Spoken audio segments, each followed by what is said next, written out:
Ipinakulong ng asawa dahil sa pagnanakaw sa mismong anibersaryo nila, dinanas ni Liana ang malupit na pagkaapi. Habang hinihiya siya bilang isang katulong, ang hambog na asawa ay kayakap ang kabit at pinagtatawanan ang kababaan ng kanyang asawa. Ang basurang tulad mo ay dapat lang lumuhod sa paanan ko. Pagkatapos ng salitang yon, dumating ang abogado at binawi ang lahat dahil sa kanya ang buong yaman. Hinubad ni Liana ang disguise, winasak ang mapagpanggap na alta sosyedad para sa muling pagbangon. Ano ang mangyayari sa taksil kapag nalaman niyang ang tinapaktapakan niya ay ang tunay na may-ari ng imperyong ito? Dalawang mundo ang nasa harap ng salamin. Sa kaliwa, nakasabit pa rin ang isang komikinang na gown.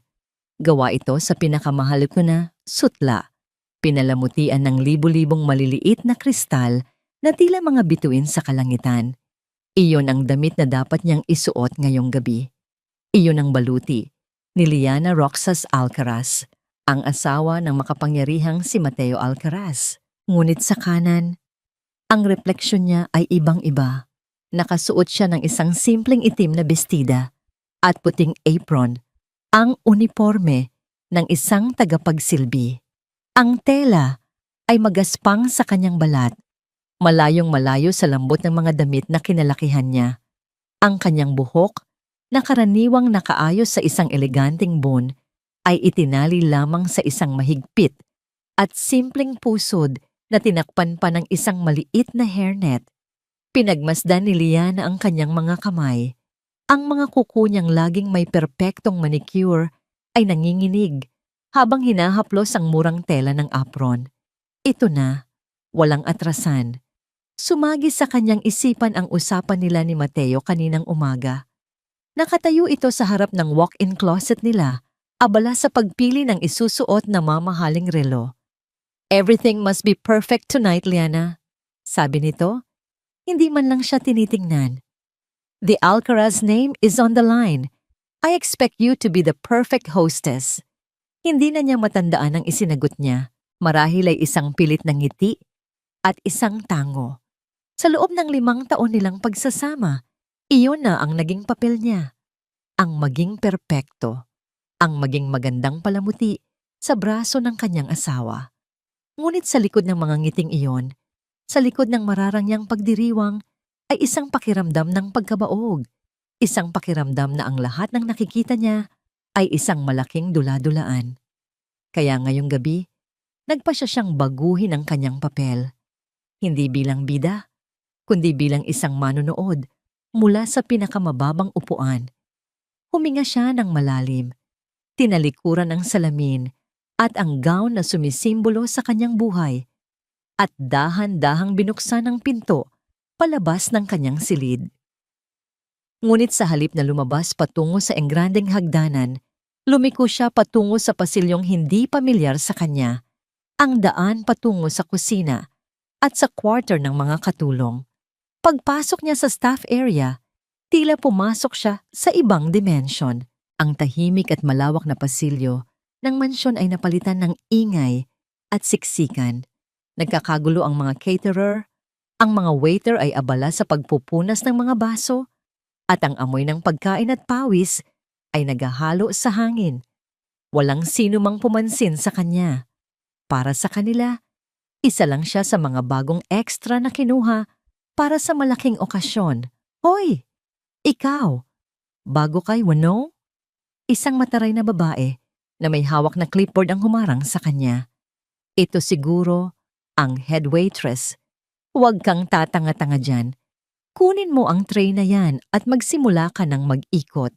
Mga champagne glasses, i-offer mo sa mga bisita sa may garden." Opo," halos pabulong na sagot ni Liana. Habang inaabot niya ang isang mabigat na silver tray, isang babaeng may edad na ang ngumiti sa kanya. May mga guhit na ng pagod sa mukha nito, ngunit may kabaitan sa kanyang mga mata. "Pagpasensyahan mo na si Cora," sabi nito sa mahinang boses. "Laging mainit ang ulo niyan kapag may event. Ako nga pala si Elena."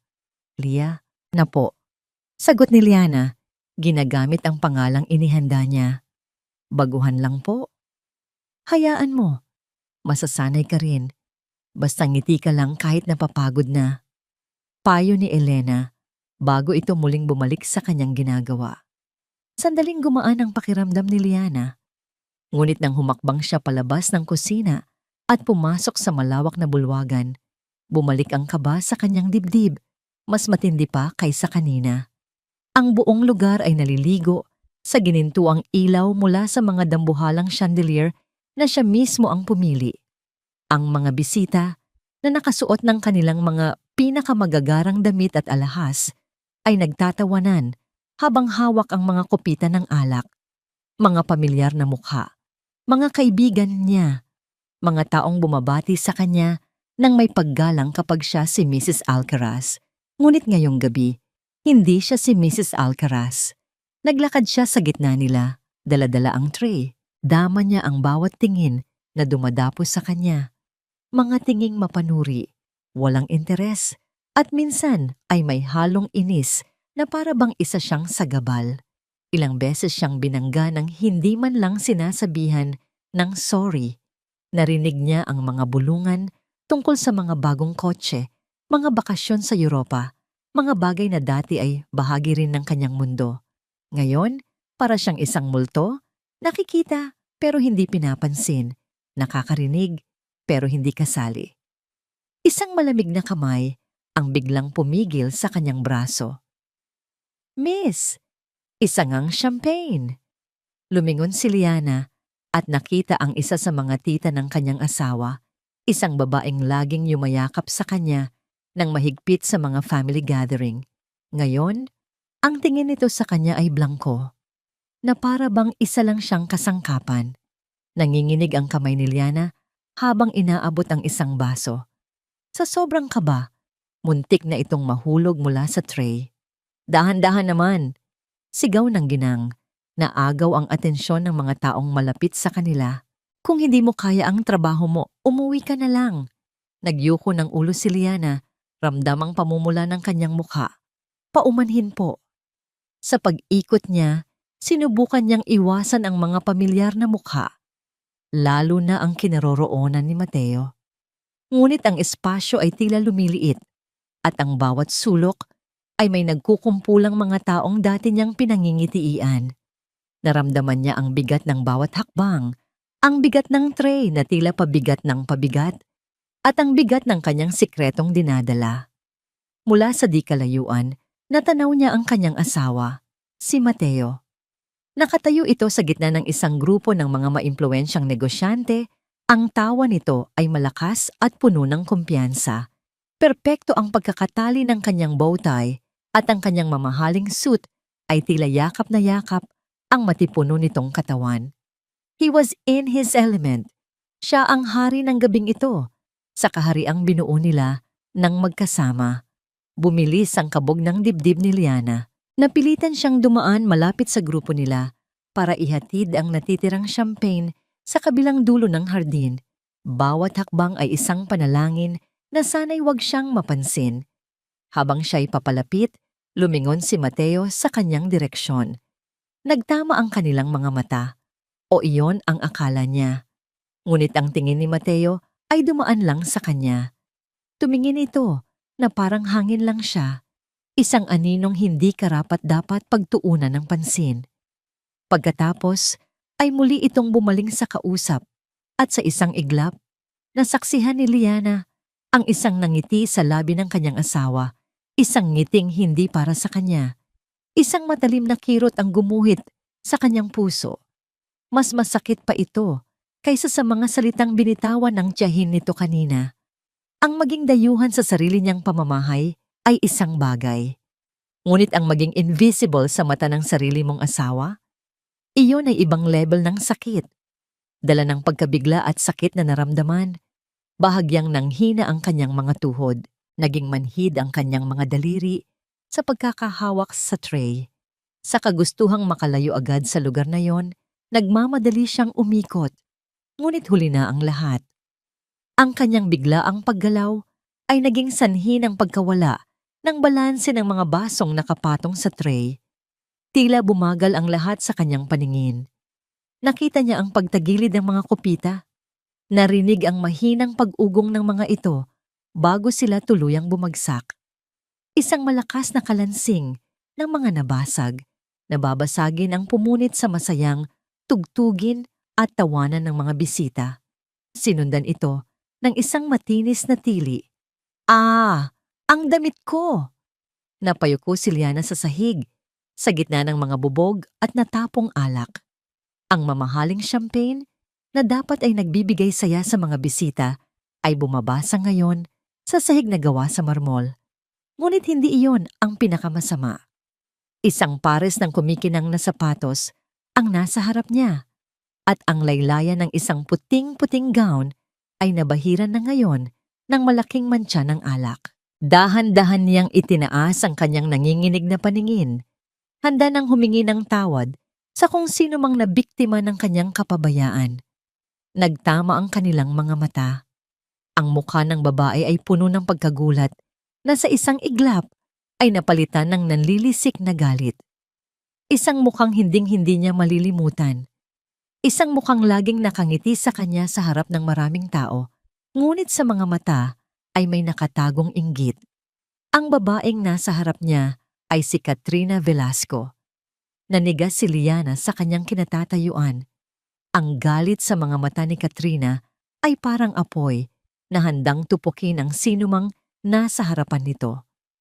Ang lahat ng tunog sa paligid ay tila humina at ang tanging naririnig na lang ni Liana ay ang malakas na pintig ng sarili niyang puso. "Tingnan mo ang ginawa mo!" Halos pasigaw na, sabi ni Katrina. Ang boses nito ay matinis at puno ng pagkasuklam. Iwinasiwas nito ang kamay paturo sa mantsa sa kanyang gown na para bang iyon ang pinakamalaking trahedya sa buong mundo. "Tangga, hindi ka ba marunong magtrabaho? May ideya ka ba kung gaano kamahal ang damit na to? Siguradong mas mahal pa to sa buong buhay mo." Ang bawat salita ay parang sampal. Ang mga bisitang nakapaligid sa kanila ay nagbubulungan na ngayon. Nakikita ni Liana ang mga mapanghusgang tingin, ang mga ngising mapanlibak. Sila ang mga taong linggo-linggo niyang nakakasama sa mga charity event, mga taong tumatawag sa kanyang darling at sweetheart. Ngayon, para sa kanila, isa lang siyang kasambahay na walang kwenta. "Paumanhin po, ma'am. Hindi ko po sinasadya." Halos hindi na marinig, nasabi ni Liana, habang pinipilit na itago ang panginginig ng kanyang boses. Yumuko siya para simulan ang pagpulot sa mga bubog, isang kilos ng pagsuko. "Anong magagawa ng sorry mo?" Patuloy ni Katrina, na tila lalong nag-enjoy sa atensyong nakukuha. "Dapat sa mga katulad mo ay hindi pinapayagang magtrabaho sa mga ganitong lugar. Mga walang pinag-aralan, walang modo." Gusto ni Lianang sumagot. Gusto niyang isigaw na mas kilala niya ang halaga ng bawat gamit sa bahay na yon kaysa kay Katrina. Gusto niyang ipamukha rito na ang gown na sinira niya ay isa lamang sa daan-daang piraso sa kanyang koleksyon. Ngunit pinigilan niya ang kanyang sarili. Iyon ang magiging katapusan ng kanyang eksperimento. Kailangan niyang tiisin. Kailangan niyang manatiling si Lia, ang hamak na tagapagsilbi. Habang nagpupulot siya ng mga bubog, naramdaman niya ang malamig na sahig sa kanyang mga palad. Ang bawat piraso ng salamin ay tila kumakatawan sa bawat piraso ng kanyang dignidad na unti-unting nababasag. Mula sa gilid ng kanyang mga mata, nakita niya ang mga mamahaling sapatos ng mga bisita na maingat na umiiwas sa kanya, na para bang isa siyang maruming basura sa kanilang daraanan. At noon, isang pamilyar na pares ng sapatos na gawa sa balat ang huminto, ilang pulgada lang mula sa kanyang kamay. Ang sapatos na yon, alam na alam niya kung kanino yon. Dahan-dahan, umangat ang tibok ng kanyang puso, kasabay ng isang maliit na pag-asa. Si Mateo. "Katrina, I am so sorry about this." Ang boses ng kanyang asawa, malumanay, propesyonal, at puno ng pag-aalala. Ngunit ang pag-aalalang iyon ay hindi para sa kanya, para iyon kay Katrina. "Mateo, darling, Look at what your clumsy servant did. Malanding reklamo ni Katrina. Ang boses ay biglang naging malambing na puno ng pagpapaawa. Hindi nag-angat ng tingin si Liana, ngunit naramdaman niya ang mga mata ng kanyang asawa sa kanya.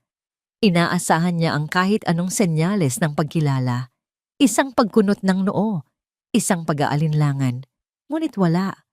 Ang sumunod na narinig niya, ang lalong nagpaguhos sa kanyang mundo.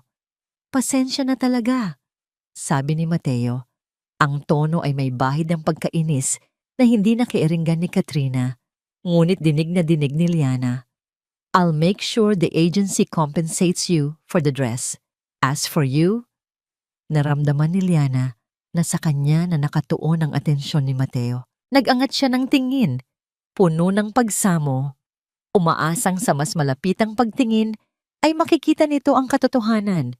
Ngunit ang nakita niya sa mga mata ng kanyang asawa ay hindi pagkilala.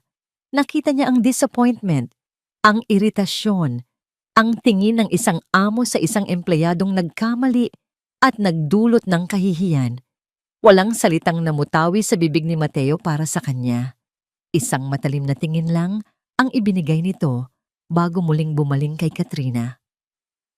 Halika, samahan na muna kita sa lounge para makapag-ayos ka. At ganoon na lang, iniwan siya ni Mateo. Iniwan siyang nakaluhod sa sahig, sa gitna ng mga bubog, habang inaalalayan nito ang babaeng walang ginawa, kundi ang alipustain siya. Ang sakit na naramdaman niya ay hindi na maipaliwanag, parang isang punyal na itinarakan sa kanyang puso. At ang nag-iisang taong inaasahan niyang bubunot dito ay siya pa palang lalong nagbaon nito. Dahil sa utos ng isang manager, dali-dali siyang tinulungan ng ibang staff na linisin ang kalat at pagkatapos ay pinabalik siya sa kusina. Pagpasok niya, ang ingay at abalang mundo ng mga tagapagsilbi ay tila lalong nagpatindi sa kanyang pag-iisa. Sumandal siya sa isang pader sa isang madilim na sulok, pilit na pinipigilan ang mga luhang nagbabadyang tumulo. Heto, inumin mo muna. Isang baso ng malamig na tubig ang inilahad sa kanyang harapan. Nang mag-angat siya ng tingin, nakita niya ang mabait na mukha ni Elena. Salamat po, sabi niya. Tinatanggap ang baso. Umupo si Elena sa isang bangko sa tabi niya. Nakita ko ang nangyari kanina. Huwag mo nang isipin yon.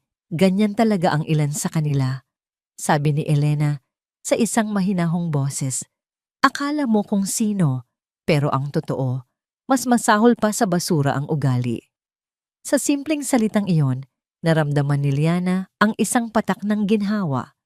Isang taong nakaintindi, isang taong hindi siya hinusgahan. Tumango na lang siya, hindi makapagsalita, dahil baka bumigay ang kanyang emosyon.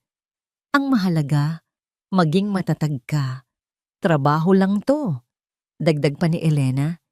Tinapik siya ng marahan sa balikat bago muling tumayo para bumalik sa trabaho. Magpahinga ka lang sandali dyan. Pinanood ni Liana si Elena habang papalayo ito. Sa gitna ng gabing puno ng pagkukunwari at sakit, ang kabaitan ng isang estranghero ang nagsilbing pansamantalang lunas sa kanyang sugatang puso. Huminga siya ng malalim, inubos ang tubig, at sinubukang buuin muli ang kanyang sarili. Ngunit tila hindi pa tapos ang pagsubok sa kanya. Si Cora, ang head waitress, ay muling lumapit na may dalang panibagong tray. Hoy, Lia!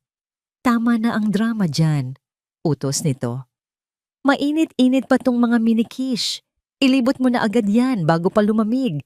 At sa susunod, mag-iingat ka. Walang nagawa si Liana kundi ang tumango at kunin ang tray. Mas mabigat ito kaysa sa nauna.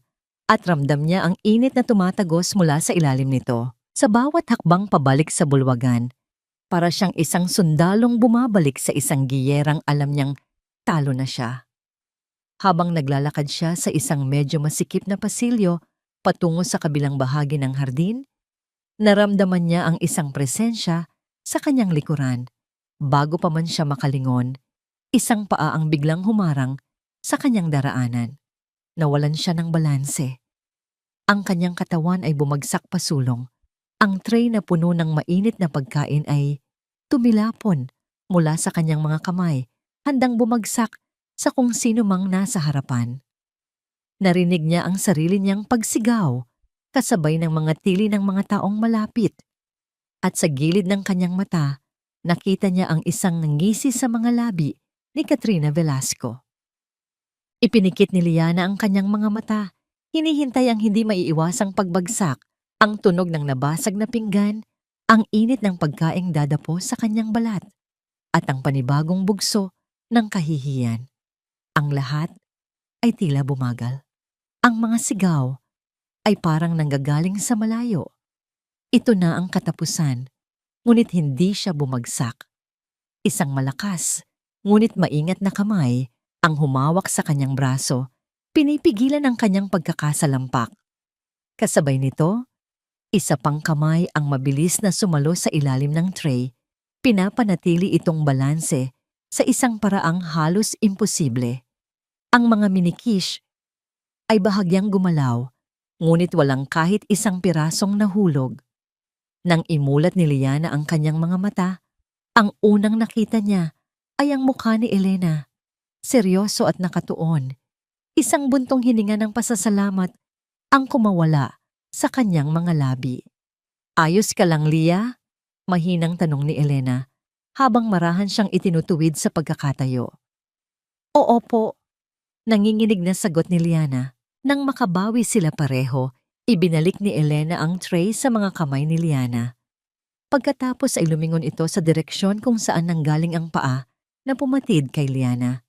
Nakatayo doon si Katrina, may pekeng pag-aalala sa mukha, ngunit hindi maitago ng kanyang mga mata ang kislap ng tagumpay. Hindi nagsalita si Elena kay Katrina. Sa halip, bumaling itong muli kay Liana at bumulong sa paraang sila lang dalawa ang makakarinig. "Mag-ingat ka sa kanya, iha. May masamang hangarin yan." Ang mga salitang yon ay nagbigay kumpirmasyon sa lahat ng hinala ni Liana. Hindi iyon aksidente. Sinadya iyon. Tumango si Liana kay Elena, isang tango ng pasasalamat at pag-unawa. Sa isang iglap, naramdaman niya na hindi na siya nag-iisa sa giyerang ito. Dahil sa nangyari, muling naagaw ang atensyon ng ilang bisita. Isang manager ang mabilis na lumapit. Ngunit bago pa man ito makapagsalita, inunahan na siya ni Elena. "Pasensya na po, sir. Medyo madulas lang po yata ang sahig dito. Ako na pong bahala kay Lia." Kinuha ni Elena ang tray mula kay Liana at inabutan ito sa isa pang waiter. Pagkatapos ay marahan nitong inakay si Liana palayo sa kerida, patungo sa isang maliit na pantry na nakatago sa likod ng isang hilera ng mga halaman. "Dito ka muna sandali," sabi ni Elena. Isinara ang pinto para bigyan sila ng kaunting pribadong espasyo. Huminga ka ng malalim. Sumunod si Liana. Ang amoy ng kape at bagong punas na mga plato ay pumuno sa maliit na silid. Isang malaking kaibahan sa amoy ng mamahaling pabango sa labas. Dito, sa wakas, naramdaman niyang ligtas siya. "Paano niyo po? Paano niyo nalaman?" tanong ni Liana. Ang boses ay halos pabulong. Isang malungkot na ngiti ang sumilay sa labi ni Elena. "Matagal na ako sa trabahong to. Nakakabasa na ako ng mga tao, lalo na yung mga klase ni Ma'am Katrina. Nakita ko ang paraan ng pagtingin niya sa'yo kanina pa. Puno ng galit. Nang makita kong papalapit ka sa direksyon niya, sinundan na kita. Mabuti na lang at nakaabot ako." Hindi alam ni Liana kung ano ang sasabihin. Ang kabaitang ipinapakita sa kanya ni Elena ay sobra-sobra. Isang bagay na hindi niya naramdaman mula sa sarili niyang mga kaibigan sa buong gabi. Maraming salamat po. Utang ko po sa inyo ang buhay ko." "Naku, huwag mong sabihin yan," natatawang sabi ni Elena. "Basta sa susunod, maging masalisto ka. Ang mga ahas, hindi laging nasa damuhan. Minsan, nakasuot sila ng mga magagarang bestida." Ang mga salitang yon ay nagbigay ng kakaibang lakas kay Liana. Tumango siya. Hindi na si Lia natakot. kundi si Liana na may determinasyon. Opo, makakaasa po kayo. Nang lumabas sila muli mula sa pantry, mas gumaan na ang pakiramdam ni Liana. Ngunit ang kapayapaang iyon ay hindi nagtagal. Habang kumukuha siya ng mga basyong baso sa isang mesa, naramdaman niya ang isang matalim na titig na nakatutok sa kanya. Lumingon siya at nakita si Katrina. Nakatayo sa kabilang dulo ng silid, may hawak na kupitan ng alak. Hindi na ito galit. Ang mga mata nito ngayon ay mapanuri. Naniningkit na para bang sinusubukan nitong lutasin ang isang palaisipan.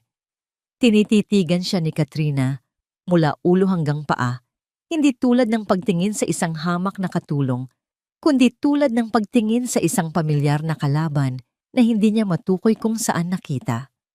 Kinabahan si Liana. Masyado na ba siyang nagpahalata? Ibinaba niya agad ang kanyang tingin at nagkunwaring abala sa kanyang ginagawa.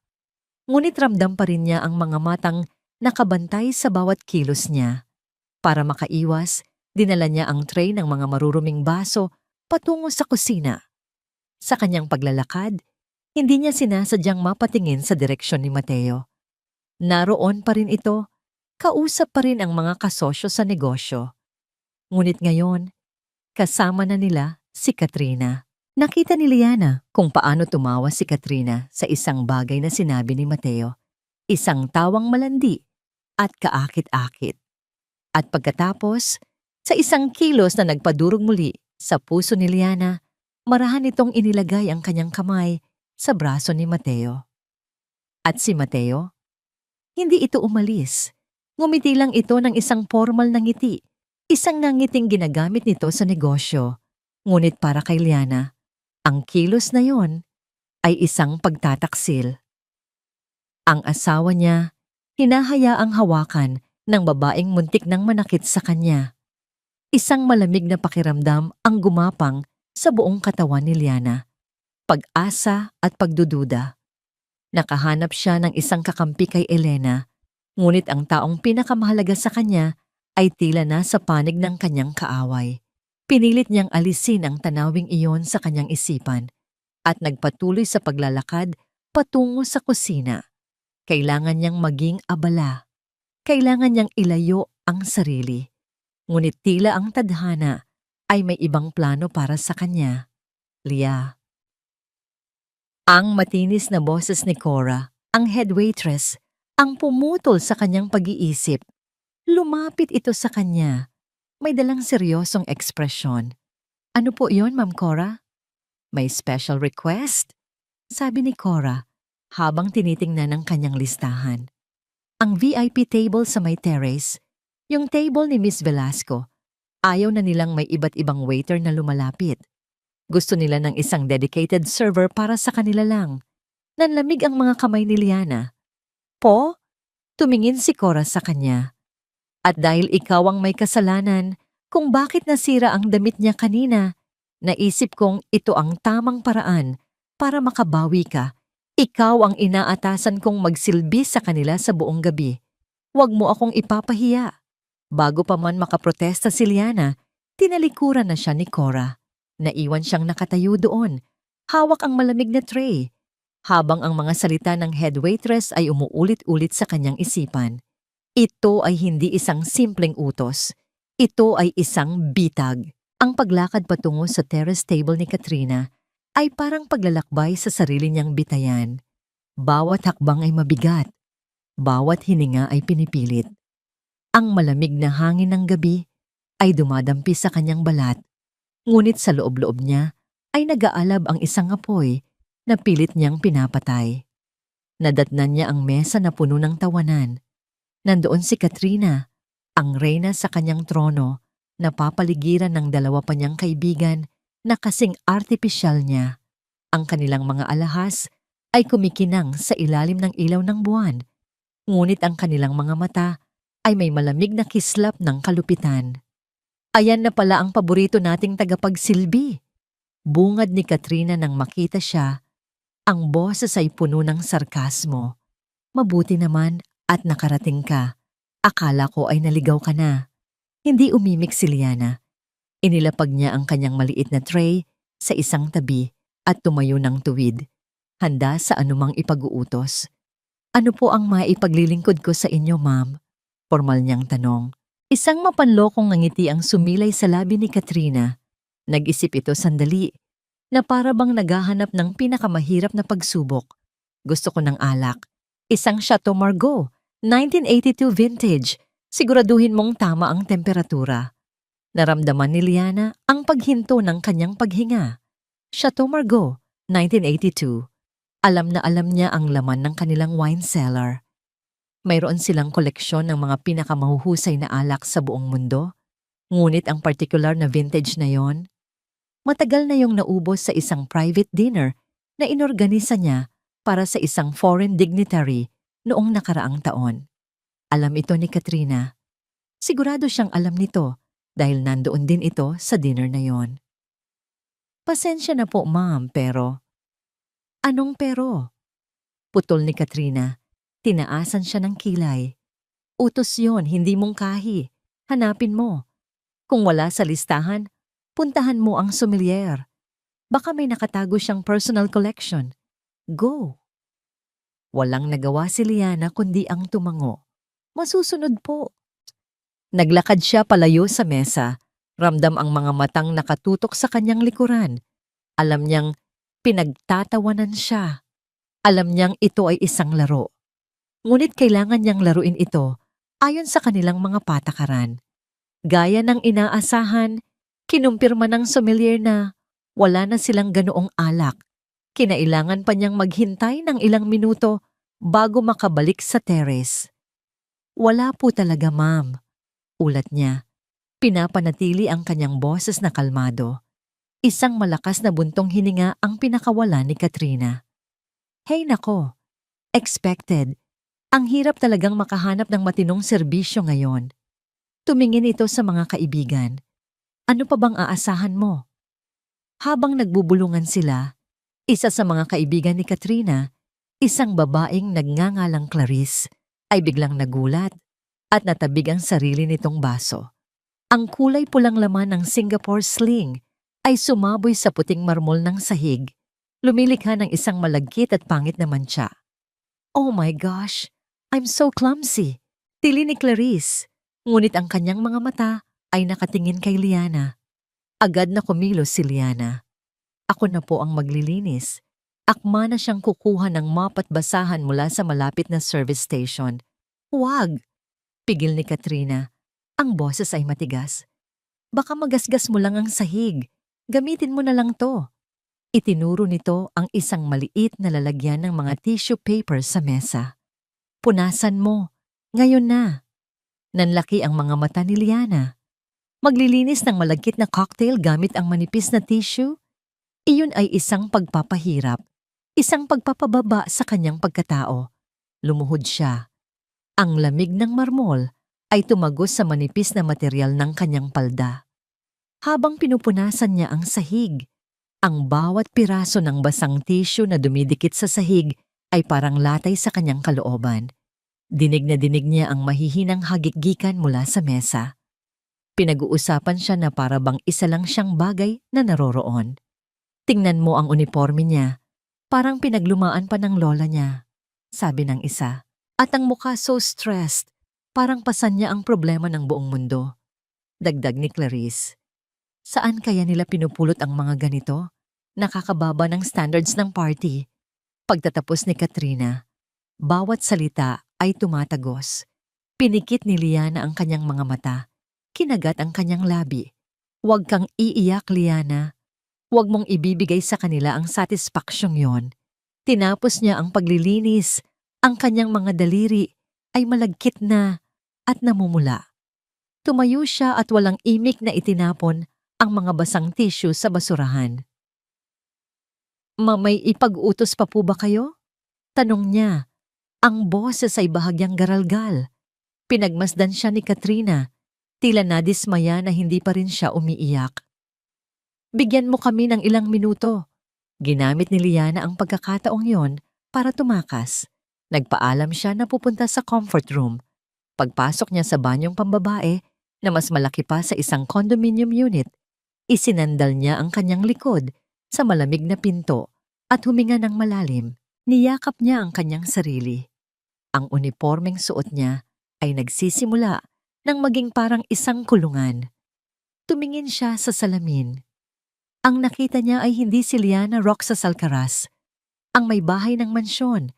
Ang nakita niya ay si Leah, isang babaeng pagod, hinahamak at nag-iisa. Isang butil ng luha ang pumatak mula sa kanyang kaliwang mata. Agad niya itong pinunasan. Hindi, hindi ngayon. May dahilan kung bakit niya ito ginagawa. Inalala niya ang mga pekeng ngiti, ang mga walang kwentang usapan, ang tingin ni Mateo na dumaan lang sa kanya. Biglang nagbago ang kanyang lungkot. Napalitan ito ng isang malamig at matigas na determinasyon. Naghilamos siya, inayos ang gusot sa kanyang apron at muling itinuwid ang kanyang likod.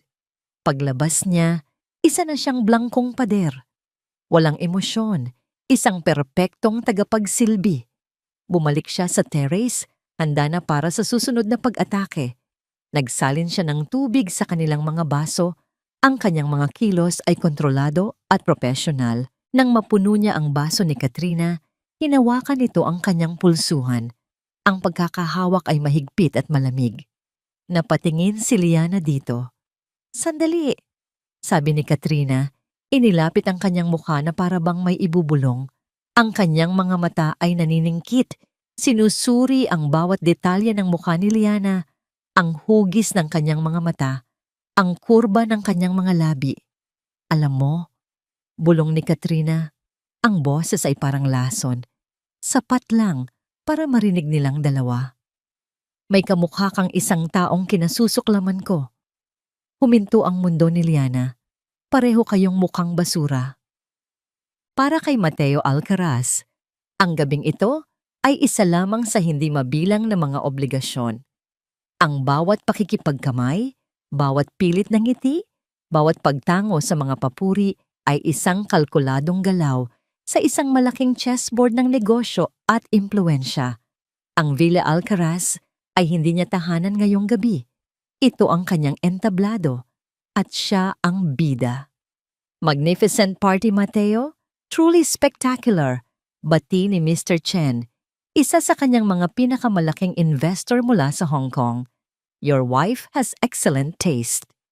"Thank you, Henry. Liana always gives her best," sagot ni Mateo habang itinaas ang kanyang baso. Ang totoo, hindi pa niya gaanong nakikita ang asawa ngayong gabi. Siguradong abala ito sa pag-aasikaso sa ibang mga bisita. Ganoon naman lagi si Liana. Perpekto at mahusay sa kanyang papel bilang Mrs. Alcaraz. Minsan, sa sobrang kahusayan nito, ay nakakalimutan na niyang may sarili itong mundo sa likod ng mga ngiting iyon.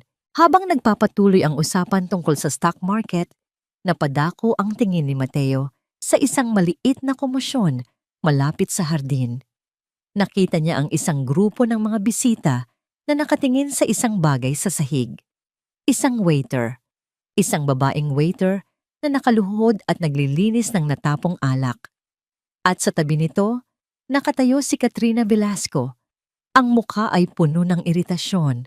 Kumunot ang noo ni Mateo. Anong klaseng serbisyo to? Ang unang pumasok sa kanyang isipan ay ang pagkainis. Nagbayad siya ng malaki para sa pinakamahusay na catering agency sa Maynila. Hindi niya kailangan ng ganitong uri ng kapalpakan sa harap ng kanyang mga mahahalagang bisita.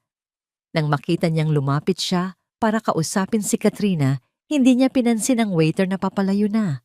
Para sa kanya, isa lang itong anino, isang empleyadong kailangang pagsabihan ng kanyang supervisor mamaya. Ang mahalaga ay ang maayos na imahe ng kanyang party. "Katrina, I am so sorry about this," sabi niya, gamit ang kanyang pinakadiplomatikong boses. Nang ihatid niya si Katrina sa lounge, naging abala na ulit siya sa pakikipag-usap sa iba. Ang insidente ay madaling nawala sa kanyang isipan na parang isang maliit na gusot sa isang perpektong tela. Ilang sandali pa, muling lumapit sa kanya si Katrina. Nakangiti na ngayon. "You know, Mateo, I miss our old times," Sabi nito sa isang malambing na boses, sinasariwa ang kanilang nakaraan. Ngumiti lang si Mateo, isang nangiting profesional. We were young, Katrina. We've both moved on. Maingat niyang pinanatili ang distansya. Alam niya ang laro ni Katrina. Palagi itong mahusay sa paggamit ng charm para makuha ang gusto nito. Habang nag-uusap sila, muling dumaan sa gilid ng kanyang paningin ang babaeng waiter kanina. Ang clumsy na waiter. May dala itong tray ng pagkain. Nagkasalubong ang kanilang mga mata sa isang napakaikling sandali. May kakaiba sa mga mata ng babae. Isang pamilyar na lungkot. Ngunit mabilis din itong umiwas ng tingin at nagpatuloy sa paglalakad. Ipinagsawalang bahala na lang ito ni Mateo. Marahil ay epekto lang ng pagod. So, how's your family's business? Tanong ni Mateo. Sinubukang ibahin ang usapan. Biglang nagbago ang ekspresyon sa mukha ni Katrina. Everything's fine. We're actually looking to expand. Ngunit si Mateo ay isang bihasang negosyante. Nakikita niya ang maliliit na senyales, ang bahagyang panginginig ng kamay ni Katrina, ang pilit ng ngiti nito. Hindi siya kumbinsido. Habang nagpapaalam si Katrina para bumalik sa kanyang mesa, lumapit naman kay Mateo si Mr. Velarde, isang matandang negosyante at karibal ng pamilya ni Katrina. Mag-ingat ka sa babaeng yan, hiho, bulong ni Mr. Velarde habang palihim na itinuturo si Katrina. Narinig ko sa mga koneksyon ko sa bangko. Lubog na sa utang ang Velasco Shipping. Isang maling galaw na lang, pabagsak na sila. Ang balitang yon ay nagbigay linaw sa lahat. Kaya pala ganoon na lang kung makadikit si Katrina sa kanya. Hindi ito simpleng pangungumusta. Ito ay isang desperadong hakbang para makahanap ng tulong. Naramdaman ni Mateo ang isang bahagyang awa, ngunit mas nangingibabaw ang pag-iingat. Ang negosyo ay negosyo. Hindi siya pwedeng magpadala sa emosyon. Muli niyang inikot ang kanyang paningin sa buong lugar. Hinahanap si Liana. Nasaan na kaya ang asawa niya? Kanina pa niya ito hindi nakikita. Karaniwan, sa mga ganitong pagkakataon, palagi itong nasa tabi niya, sumusuporta. Ngunit ngayon, tila naglaho ito. Nagsimula siyang makaramdam ng bahagyang inis. Ginagawa niya ang lahat para sa kanilang pangalan, para sa kanilang pamilya. Ang tanging hinihiling niya ay ang presensya nito, ngunit tila mas pinipili pa nitong mag-asikaso ng mga bulaklak o kung ano pa mang walang kwentang bagay. Ang kanyang paghahanap ay naputol nang marinig niya ang isang malakas na sigaw mula sa pasilyo. Sinundan niya ang pinanggalingan ng ingay at nakita ang isang pamilyar na eksena. Ang clumsy na waiter, muntik nang matumba, at si Katrina na nakatayo malapit dito. Pero sa pagkakataong ito, may isa pang waiter na sumalo. Isang matandang babae. Napailing na lang si Mateo. Talaga namang napakapalpak ng babaeng yan. Nakakahiya sa mga bisita. Kailangan na talaga niyang kausapin ang hepe ng catering. Habang iniisip niya ito, muli niyang tinitigan ang babaeng waiter na ngayon ay inaakay ng kasama nito. Mayroon talagang kakaiba sa kanya. Ang paraan ng kanyang pagtayo, ang hugis ng kanyang mukha sa ilalim ng hindi magandang ilaw. Isang ideya ang biglang pumasok sa kanyang isipan. Isang ideyang napaka-imposible at katawa-tawa kaya't agad niya itong iwinaksi. Hindi. Imposible. Ngunit habang pinagmamasdan niya ang babae na papalayo, ang ideyang yon ay patuloy na bumabalik. Parang isang makulit na insektong ayaw umalis. Ang mga matang iyon, sigurado siyang nakita na niya ang mga matang iyon. Hindi lang sa kung saan, nakikita niya ang mga iyon araw-araw. Sa kanilang hapagkainan, sa kanilang silid-tulugan, sa mga mata ng kanyang asawa. Ang pagod at bigat sa dibdib ni Liana ay tila isang malaking bato na kanyang pinapasan. Pagkatapos ng sunod-sunod na pagpapahirap mula kay Katrina, ang tanging gusto na lang niya ay isang sandali ng kapayapaan. Isang sulok kung saan hindi niya kailangang magpanggap, kung saan hindi niya kailangang salubungin ang mga mapanghusgang tingin. Nakakita siya ng pagkakataon nang mapadaan sa isang bahagi ng hardin na malayo sa karamihan. May isang malaking potted plant doon, isang fiddle leaf fig na siya mismo ang nag-alaga. Nagtago siya sa likod nito, ang malalapad na dahon ay nagsilbing pansamantalang panangga mula sa masakit na realidad ng gabi. Isinandal niya ang kanyang noo sa malamig na pader. At sa unang pagkakataon, mula nang magsimula ang party, pinayagan niya ang kanyang sarili na huminga ng maluwag. Sa katahimikang yon, narinig niya ang mga yabag na papalapit.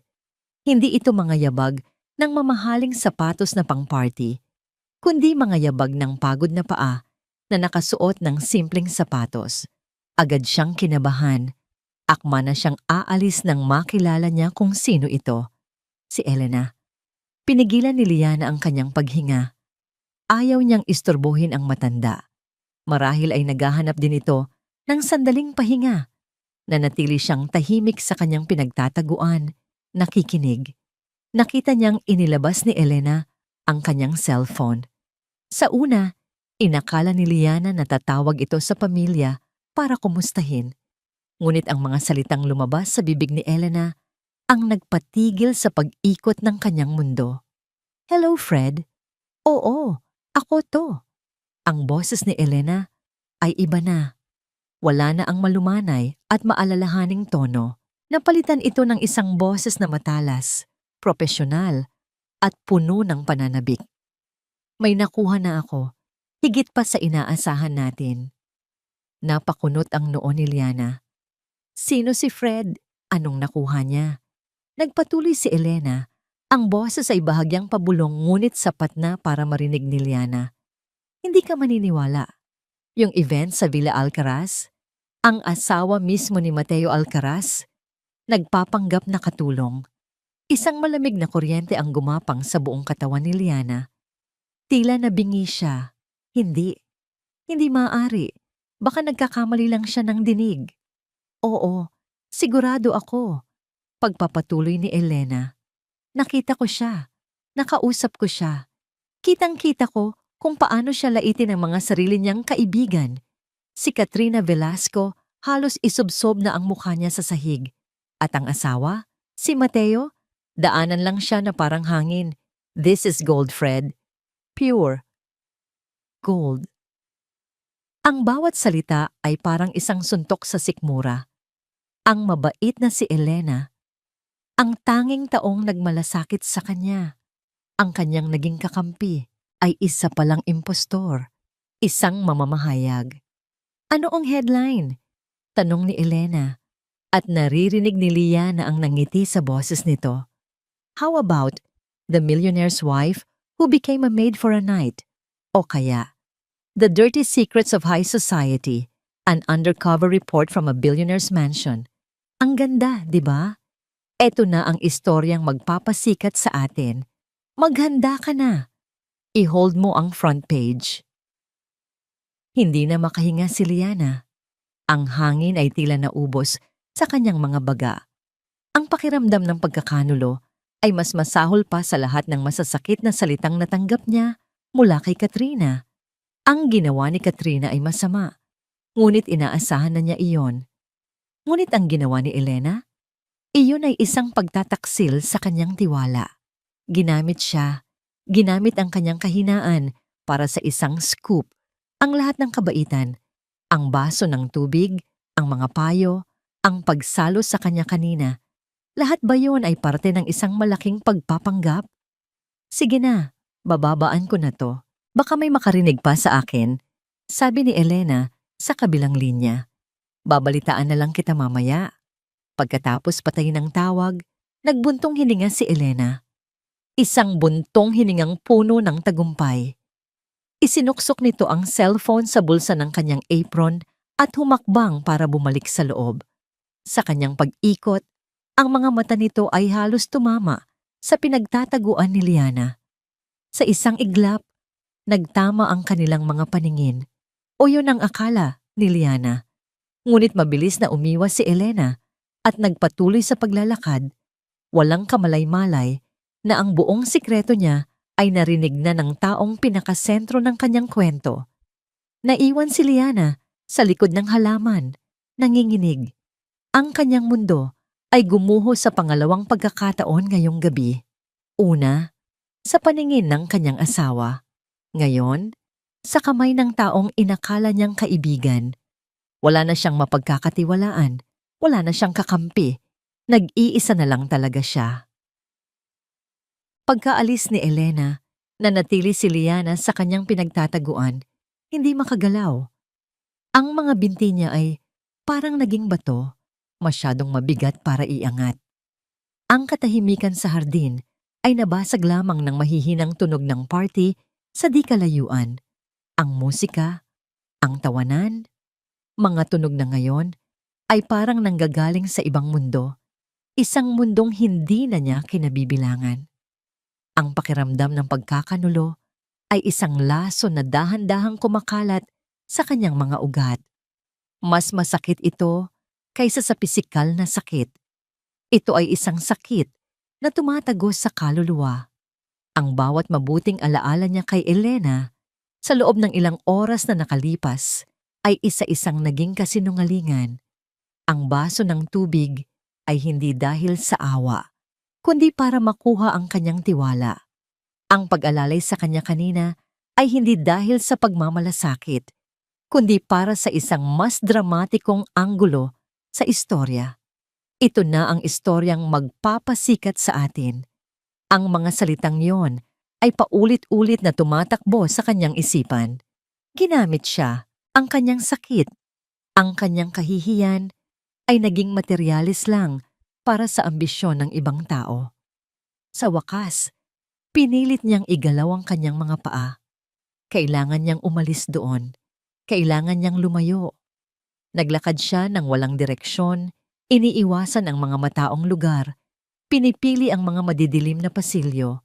Bawat mukhang nakakasalubong niya ay tinitingnan niya ngayon ng may pagdududa. Ang mga ngiti ay tila mga maskara. Ang mga papuri ay tila mga patibong. Lia! Saan ka ba galing? Kanina pa kita hinahanap. Ang boses ni Elena. Lumingon si Liana at nakita ang papalapit na matanda. May daladalang pekeng pag-aalala sa muka. Ayos ka lang ba? Namumutla ka. Tinignan ni Liana si Elena, diretso sa mga mata. Sinubukan niyang hanapin ang kahit ang katiting na bahid ng katotohanan sa likod ng pagkukunwari nito, ngunit wala siyang makita. Ang nakita lang niya ay isang batikang aktres na ginagampanan ang kanyang papel ng buong husay. Ayos lang po ako, sagot ni Liana. Ang boses ay malamig at walang emosyon. Medyo nahilo lang. Gusto mo bang kumuha ulit ng tubig? Alok ni Elena. Huwag na po. Salamat. Walang dagdag na salita. Tinalikuran ni Liana si Elena at naglakad palayo. Iniwan itong bahagyang nagtataka. Hindi niya kayang manatili sa tabi nito kahit isang segundo pa. Ang presensya nito ay parang isang paalala ng kanyang sariling katangahan. Napunta siya sa isang balkonahe na nakatanaw sa malawak na hardin. Mula roon, kitang-kita niya ang entablado kung saan magbibigay ng talumpati ang kanyang asawa. At heto na nga si Mateo, umaakyat sa entablado, perpekto at makapangyarihan, sa ilalim ng spotlight. Nagpalakpakan ng lahat. Nagsimulang magsalita si Mateo tungkol sa kahalagahan ng pagtulong sa kapwa, sa pagbibigay sa mga nangangailangan. Ang bawat salita ay maganda at pinag-isipan. Ngunit para kay Liana, ang lahat ng iyon ay walang kahulugan. Paano nito nasasabi ang mga bagay na yon? Gayong ilang oras lang ang nakalipas, ay hindi man lang nito nagawang magpakita ng kahit katiting na habag sa isang taong sa tingin niya ay nasa mababang antas. Isang malaking pader ang tila humaharang sa pagitan nilang mag-asawa. Isang pader na gawa sa pera, posisyon at mga peking ngiti. Nakita niyang ngumiti si Mateo sa mga manunood. Ang nangiting iyon na dati ay nagpapatunaw sa kanyang puso, ngayon ay nagdudulot na lang ng lamig. Hindi na niya kaya. Ang eksperimentong ito ay isang malaking pagkakamali. Ano ba ang gusto niyang patunayan? Na may kabutihan sa puso ng mga mayayaman? Ang gabing ito ay nagpatunay lamang ng kabaligtaran. Kailangan na niyang tapusin ito. Umalis siya sa balkonahe at naghahanap ng isang lugar kung saan siya maaaring mag-isa. Ang tanging lugar na pumasok sa kanyang isipan ay ang kanilang aklatan, ang kanyang santuwaryo. Ang silid na yon ay puno ng mga libro, mga kwento ng ibang mundo. Isang lugar kung saan madalas siyang nagtatago kapag ang realidad ay nagiging masyadong mabigat. Dahan-dahan niyang itinulak ang mabigat na pinto na gawa sa nara. Gaya ng inaasahan, walang tao. Ang tanging naririnig ay ang mahinang ugong ng aircon. Ang amoy ng mga lumang libro at leather-bound na upuan ay sumalubong sa kanya. Isinara niya ang pinto at sumandal dito. At doon, sa katahimikan ng kanyang santuwaryo, sa wakas ay bumigay siya. Walang tunog. Mga luhang tahimik na dumaloy sa kanyang mga pisngi. Luha ng pagod, luha ng sakit, luha ng pag-iisa. Niyakap niya ang kanyang sarili. Ang magaspang na tela ng kanyang uniforme ay tila naging parte na ng kanyang balat. Isang paalala ng kanyang kahihiyan. Para saan pa ang lahat ng ito? Ang kanyang asawa ay hindi siya nakikilala. Ang taong pinagkatiwalaan niya ay tinraidor siya. At ang mga taong tinuring niyang kaibigan ay walang ginawa, kundi yurakan ang kanyang pagkatao. Sulit ba ang eksperimentong ito kapalit ng ganitong klaseng sakit at kalungkutan?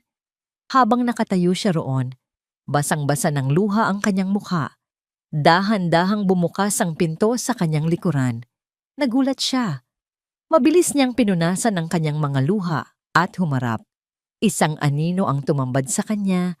Ang mukha ay dahan-dahang nililiwanagan ng ilaw mula sa pasilyo. Aba, dito ka lang pala nagtatago, ha? Ang tamad mong utusan. Ang boses na yon, ang boses na nagdulot sa kanya ng labis na pasakit sa buong gabi. Si Katrina. Isinara ni Katrina ang pinto sa kanyang likuran. Ang marahang pag-click ng seradura ay umalingaw-ngaw sa tahimik na aklatan.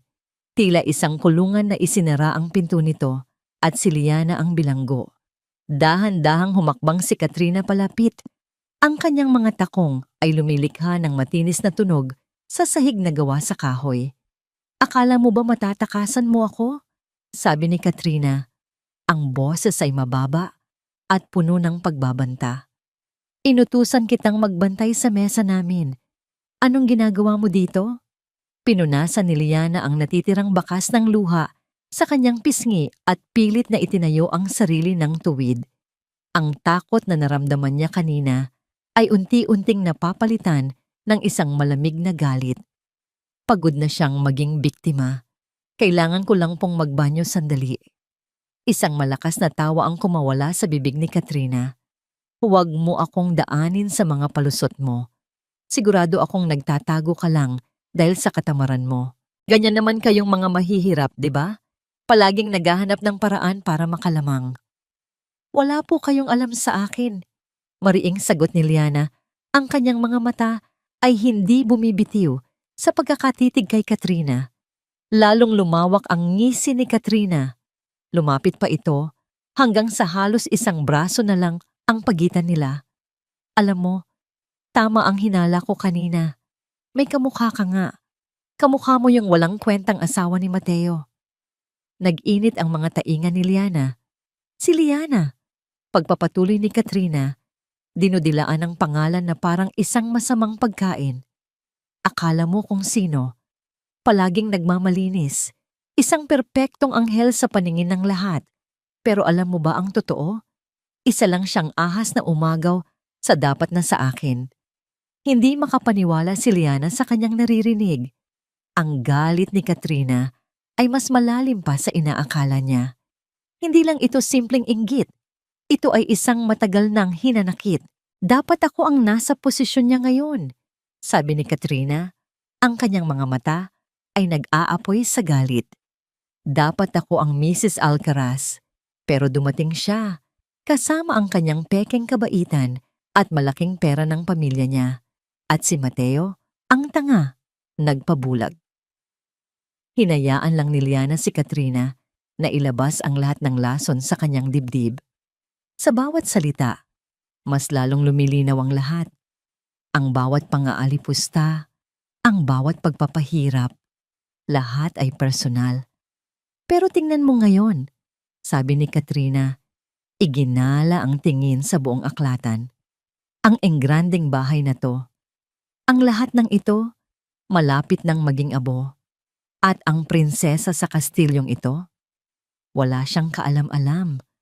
Masyado siyang abala sa kanyang mga bulaklak at libro para makita ang katotohanan. Anong ibig mong sabihin? Hindi napigilang tanong ni Liana. Muling tumawa si Katrina. Hayaan mo na. Wala ka namang pakialam doon. Isa ka lang hamak na utusan. Ngunit sa huling salitang iyon, may nagbago. Biglang natigilan si Katrina. Tinitigan niyang muli si Liana, mas malapit, mas matagal. Ang pagtawa ay nawala sa kanyang mukha, napalitan ng pagkalito at pagkatapos ng pagkatuklas. Teka, sabi ni Katrina, ang kanyang mga mata ay nanlaki. Ang mga matang yan, imposible. Ngunit huli na.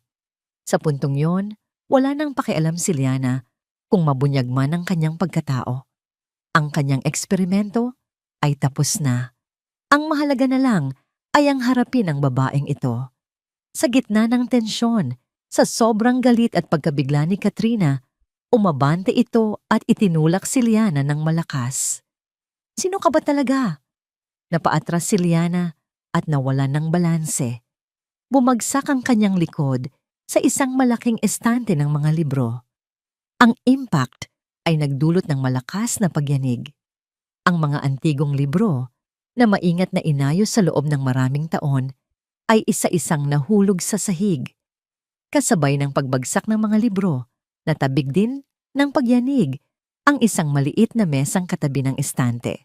Sa ibabaw nito ay nakapatong ang isang paboritong gamit ni Liana, isang Ming Dynasty vase, isang pamana mula sa kanyang lola.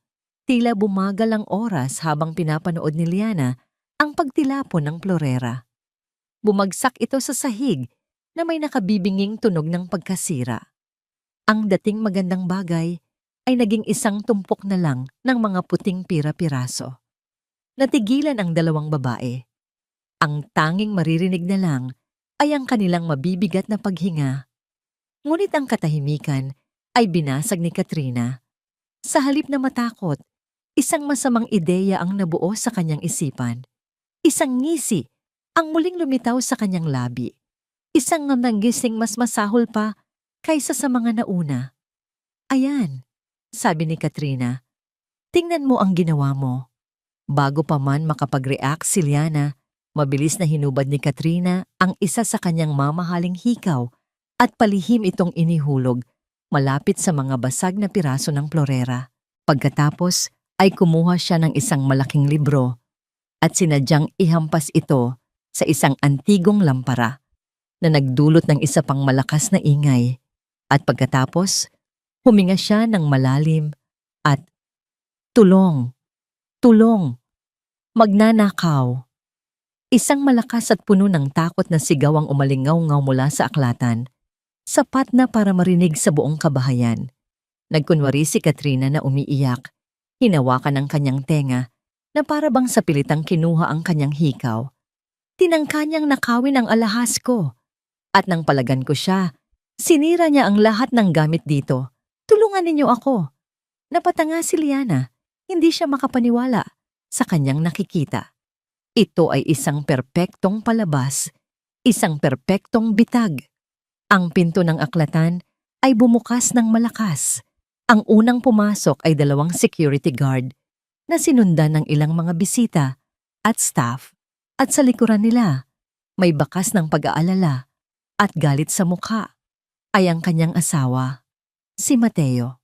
Nakita ng lahat ang eksena, ang nagkalat na mga libro, ang basag na florera, si Liana na nakatayo sa gitna ng gulo at si Katrina na umiiyak sa isang sulok, mukhang isang kaawa-awang biktima. Anong nangyayari dito? Tanong ni Mateo. Ang boses ay mababa at nagbabanta. Itinuro ni Katrina si Liana. Ang kanyang daliri ay nanginginig. Siya, Mateo. Yung waiter na yan. Sinubukan niyang kunin ang hikaw ko. Nang hindi niya makuha, nagwala siya at sinira ang lahat. Lahat ng mata ay napunta kay Liana. Ang mga tingin ay puno ng akusasyon, pagkasuklam at paghuhusga. Tumingin si Liana sa kanyang asawa, sa nag-iisang taong dapat sana ay makakakilala sa kanya, sa nag-iisang taong dapat sana ay maniniwala sa kanya. Ngunit ang nakita niya sa mga mata ni Mateo ay hindi pagtitiwala. Ang nakita niya ay purong galit at matinding pagkadismaya. Ang buong silid ay napuno ng isang mabigat na katahimikan na binasag lamang ng mga hikbi ni Katrina. Para kay Liana, ang katahimikang yon ay mas nakabibingi kaysa sa pinakamalakas na sigaw. Bawat segundo na lumilipas ay parang isang dagok. Bawat tingin mula sa mga taong nakapaligid ay parang isang paghat. Ngunit wala siyang pakialam sa kanila. Ang tanging mahalaga sa kanya ay ang mga mata ng kanyang asawa. Tumingin siya kay Mateo. Ang kanyang puso ay sumisigaw ng katotohanan. Mateo, ako to. Tignan mo ako. Pakiusap. Tignan mo ako ng mabuti. Ngunit ang mga mata ni Mateo ay hindi nakatingin sa kanya. Nakatuon ito sa gulo, sa mga nagkalat na libro, sa basag na florera na alam niyang paborito ni Liana. At pagkatapos, sa umiiyak na si Katrina. Ang mukha ni Mateo ay isang maskara ng kontroladong galit. Ang kanyang panga ay mariing nakatikom.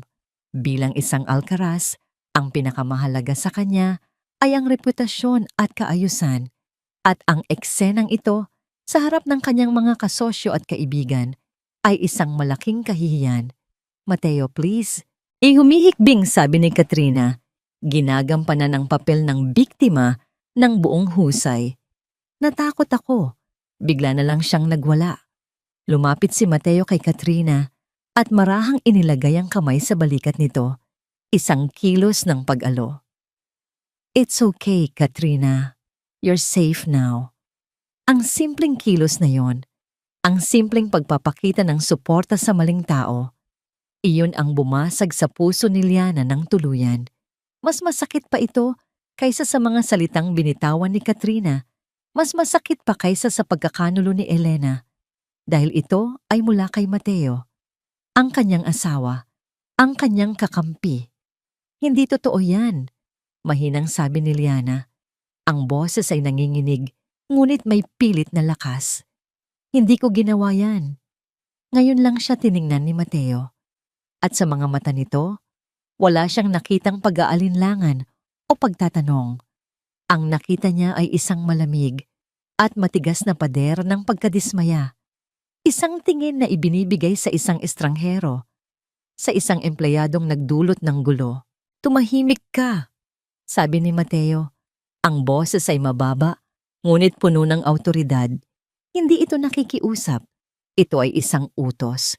Ang mga salitang iyon ay tumama kay Liana na parang isang sampal, ni hindi man lang siya binigyan ng pagkakataong magpaliwanag. Hinusgahan na siya agad. Nagsimulang magbulungan ang mga bisita. Grabe, nakakatakot naman ang mga ganyang tao. Kaya hindi dapat basta-basta nagpapapasok ng kung sino-sino eh. Dapat dyan ikulong, isang leksyon para hindi na maulit. Ang bawat bulong ay isang karayom na tumutusok sa kanyang pagkatao. Pinilit niyang hanapin ang mukha ni Elena sa karamihan. Nakita niya ito sa may pintuan, nakatayo. Ang mukha ay isang halo ng pagkagulat at kasalanan.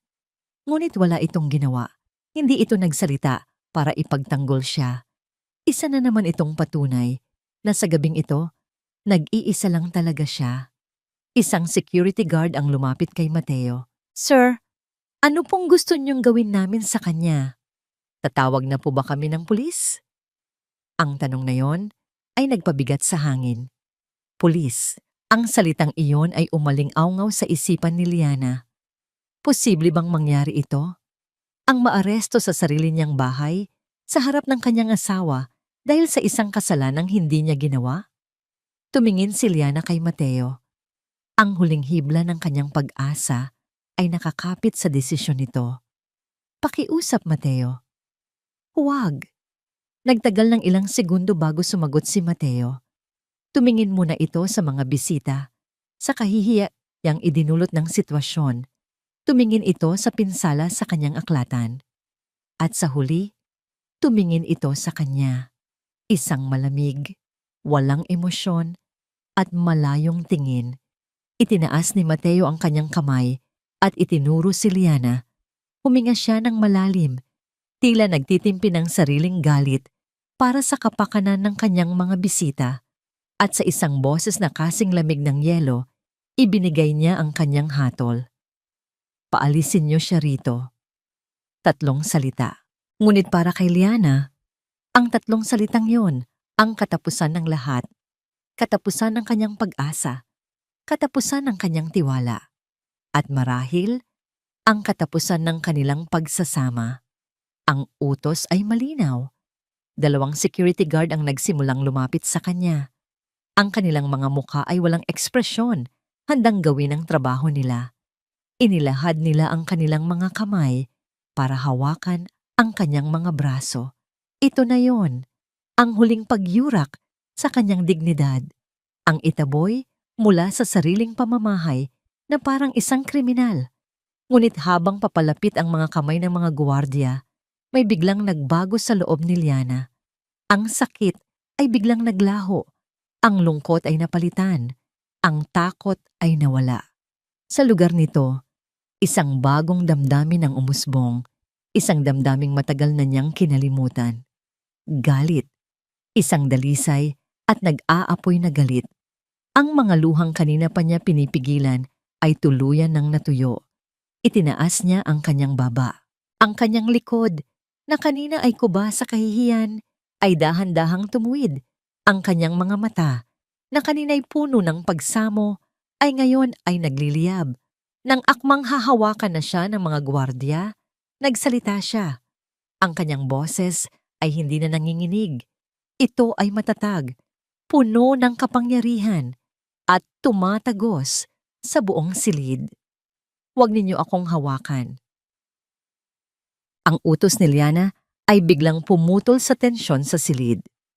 Ang mga security guard ay natigilan, ang kanilang mga kamay ay nanatiling nakabitin sa hangin. Ang mga bulungan ay huminto. Maging si Katrina ay natigil sa kanyang pekeng pag-iyak. Lahat ay napatingin sa hamak na tagapagsilbi na biglang nagkaroon ng tinig ng isang reyna. Dahan-dahan, sa harap ng kanilang lahat, itinaas ni Liliana ang kanyang mga kamay, ngunit hindi para sumuko. Itinaas niya ang mga ito patungo sa kanyang buhok.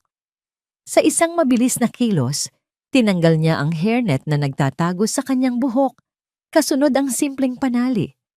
Ang kanyang mahaba at alon-along buhok na kanina'y nakapusod ng mahigpit ay lumugay at bumagsak sa kanyang mga balikat na parang isang kaskada ng sutla. Pagkatapos, ang kanyang mga kamay ay bumaba sa kanyang baywang. Kinalas niya ang tali ng kanyang apron. Hinubad niya ito at walang ingat na inihagis sa sahig sa ibabaw ng mga basag na piraso ng florera ng kanyang lola. Nakatayo siya ngayon sa kanilang harapan, nakasuot pa rin ng simpleng itim na bestida, ngunit wala ng bakas ng pagiging isang utusan. Ang kanyang tindig ay matikas. Ang kanyang mukha, bagamat may bahid ang pagod, ay puno ng isang dignidad na hindi matatawaran. Isang kolektibong paghinga ng pagkagulat ang narinig mula sa mga bisita habang unti-unti nilang nakikilala ang babaeng nasa kanilang harapan. Ang mga bibig ay nabuksan. Ang mga mata ay nanlaki sa hindi makapaniwalang pagkamangha. Ngunit ang pinakamatinding reaksyon ay nagmula sa 2 tao. Si Katrina Velasco ay namutla na parang isang patay. Ang kanyang pagkukunwari ay naglaho, napalitan ng purong takot. Ang kanyang mga mata ay nanlalaki, sumisigaw ng katotohanang hindi matanggap ng kanyang isipan. At si Mateo, ang kanyang asawa, ang maskara ng galit sa mukha nito ay gumuho, napalitan ng isang ekspresyon ng lubos na pagkabigla. Ang kanyang mga mata ay kumukurap-kurap. na para bang sinusubukan niyang iproseso ang isang imaheng hindi kapani-paniwala. Ang kanyang bibig ay bahagyang nakaawang, ngunit walang salitang lumalabas. Liliana, ang pangalang sa wakas, ay kumawala sa kanyang mga labi. Isang pabulong na tanong na puno ng pagkalito. Ngumiti si Liana, ngunit hindi ito ang matamis na ngiting karaniwang ibinibigay niya. Ito ay isang ngangiting malamig. Isang ngiting puno ng sakit at kapangyarihan. Nagulat ka ba, mahal ko? Tanong niya. Ang kanyang boses ay malinaw at matatag. Umaalingaw-ngaw sa bawat sulok ng aklatan. Nagulat ba kayong lahat? Naglakad siya palayo, sa pagkakaguluhan, papalapit sa gitna ng silid, kung saan mas kitang-kita siya ng lahat. Ngayong gabi, nagpa siya akong magsagawa ng isang maliit na eksperimento. Simula niya, ang kanyang tingin ay isa-isang dumadapo sa mga mukha ng kanilang mga bisita. Mga mukhang kanina lang ay puno ng paghamak. Nais kong malaman kung ano ang tunay na sukatan ng isang tao sa inyong mga mata. Kung ito ba ay ang pangalan, ang damit, o ang laman ng kanilang pitaka. Tumingin siya sa tiyahin ni Mateo na sumigaw sa kanya kanina.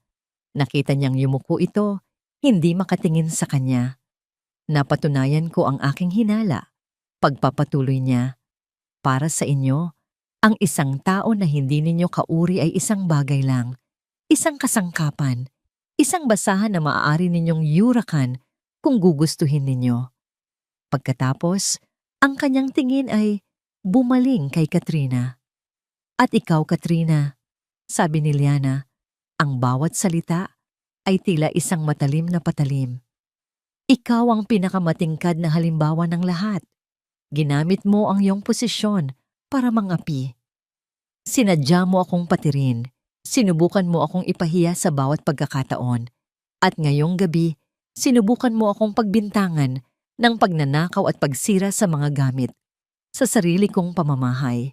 Iisang security guard na ngayon ay naintindihan na ang lahat. Ang mabilis na lumapit at pinulot ang hikaw na inihulog ni Katrina.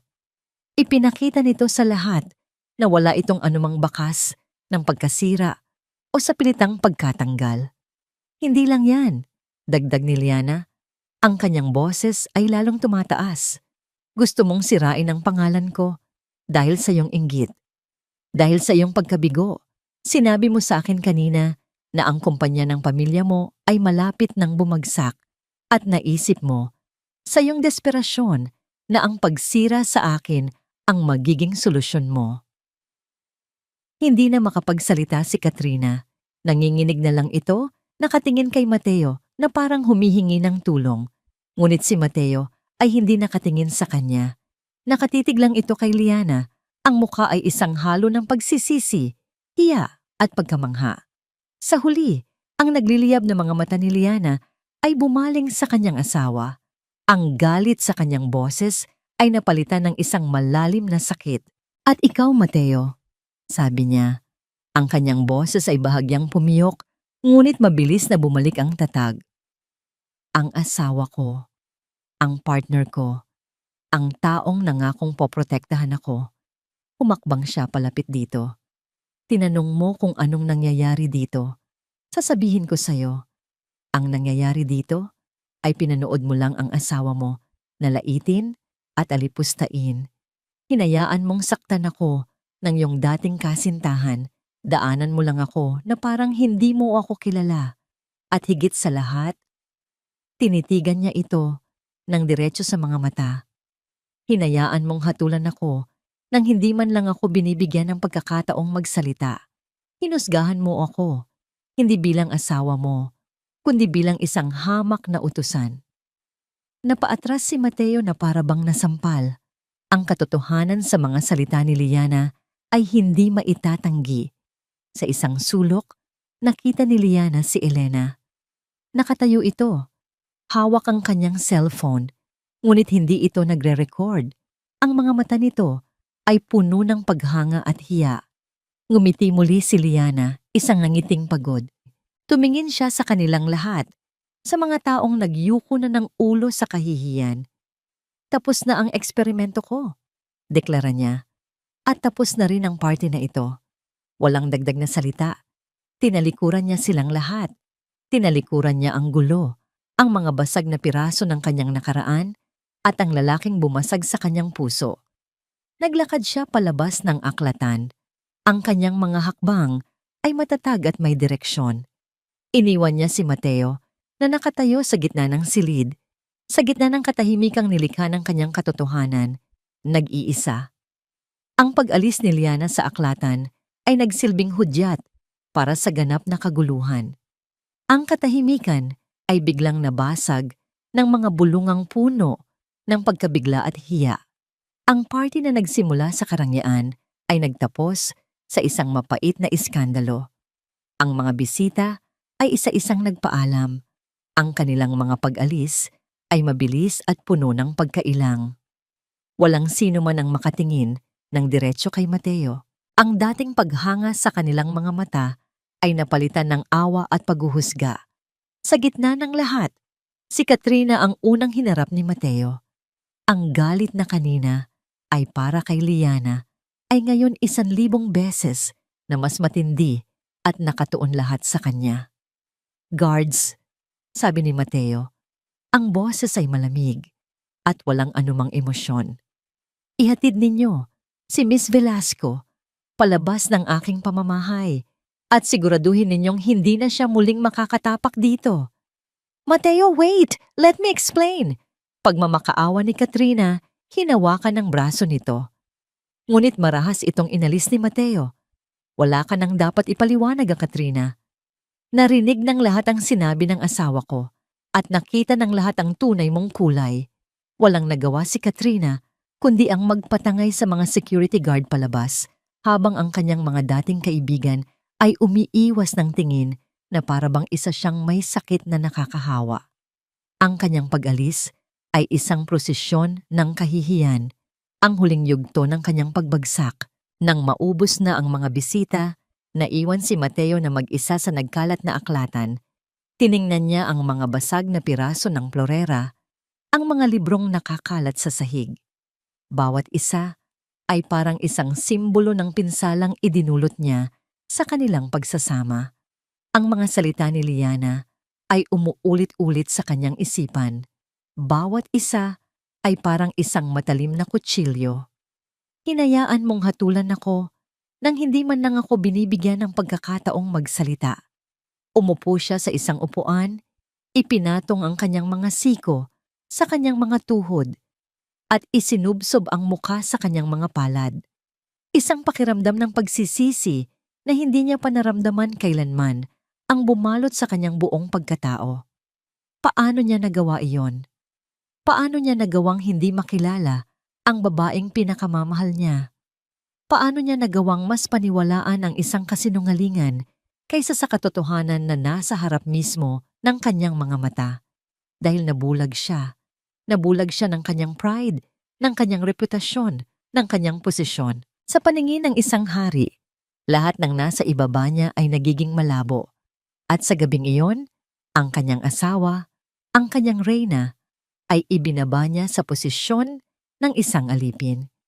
At hinayaan niya itong masaktan. Pagkatapos ng ilang sandali, tumayo siya. Kailangan niyang makausap si Liana. Kailangan niyang humingi ng tawad, kahit na alam niyang hindi sapat ang salitang sorry para ayusin ang lahat. Umakyat siya sa kanilang silid. Kumatok siya ng marahan sa pinto. "Liana, pwede ba tayong mag-usap?" Walang sumagot. Dahan-dahan niyang pinihit ang seradura at pumasok. Nakita niya si Liana na nakatayo malapit sa bintana. Nakatanaw sa madilim na kalangitan. Nakapagpalit na ito ng damit. Suot na nito ang isang simpleng puting bestida. Ngunit ang distansya sa pagitan nila ay hindi lang pisikal. Ito ay isang malawak na bangin ng sakit at pagkadismaya. "Liana?" Simula niya, ang kanyang boses ay puno ng pagsisisi. "Bakit, Mateo?" tanong ni Liana. Hindi pa rin lumilingon. "Bakit ganoon kadali para sa'yo na husgahan ako?" "Hindi ko alam." Aminado niya, ang kanyang mga salita ay puno ng sakit. "Patawarin mo ako, Liana. Nagkamali ako. Isang malaking pagkakamali. Nabulag ako sa lahat ng ito. Sa party, sa mga bisita, sa pangalan ng pamilya. Nakalimutan ko kung ano ang pinakamahalaga. Nakalimutan mo ako, sabi ni Liana. At sa wakas ay humarap ito. Ang kanyang mga mata ay hindi galit. Ang mga ito ay pagod. At iyon ang mas nagpahirap sa kalooban ni Mateo. Mas madali sanang tanggapin ang galit kaysa sa kawalan ng emosyon. Oo, sabi ni Mateo. Nilunok ang bukol sa kanyang lalamunan. Nakalimutan kita. At iyon ang kasalanang hinding-hindi ko mapapatawad sa sarili ko. Humakbang siya palapit, ngunit itinaas ni Liana ang kanyang kamay, isang senyales para huminto siya. Kailangan ko ng panahon, Mateo. Kailangan kong mag-isip. Bago pa man makasagot si Mateo, may kumatok sa pinto ng kanilang silid. Isang katulong ang nag-abot ng isang mensahe. Ma'am, sir, may naghahanap po kay Ma'am Liana sa baba. Isang Elena Reyes daw po. Nagkatinginan ng mag-asawa. Si Elena, bumaba si Liana, sinundan siya ni Mateo. Nakita nila si Elena na naghihintay sa may ibaba ng hagdanan. Ang mukha nito ay puno ng hiya. Mrs. Alcaraz, sabi ni Elena. Yumuko. Wala akong ibang masabi, kundi patawad. Naging makasarili ako. Nabulag ako sa pagkakataong makakuha ng malaking istorya. Inilabas ni Elena ang kanyang cellphone, binuksan ang isang voice recording app at ipinakita kay Liana.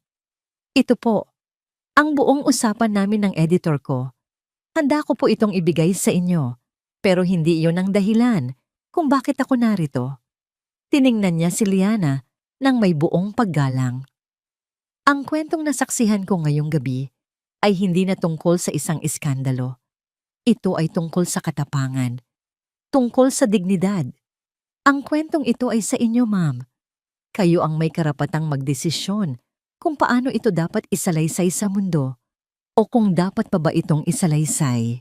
Iniabot niya ang cellphone kay Liana. O kaya naman, burahin ninyo para mawala na ang lahat ng ebidensya. Ang desisyon ay nasa sa inyo. Kinuha ni Liana ang cellphone. Tinitigan niya ito ng matagal. Pagkatapos ay tumingin siya kay Elena at sa huli, kay Mateo. Bumalik siya ng tingin kay Mateo.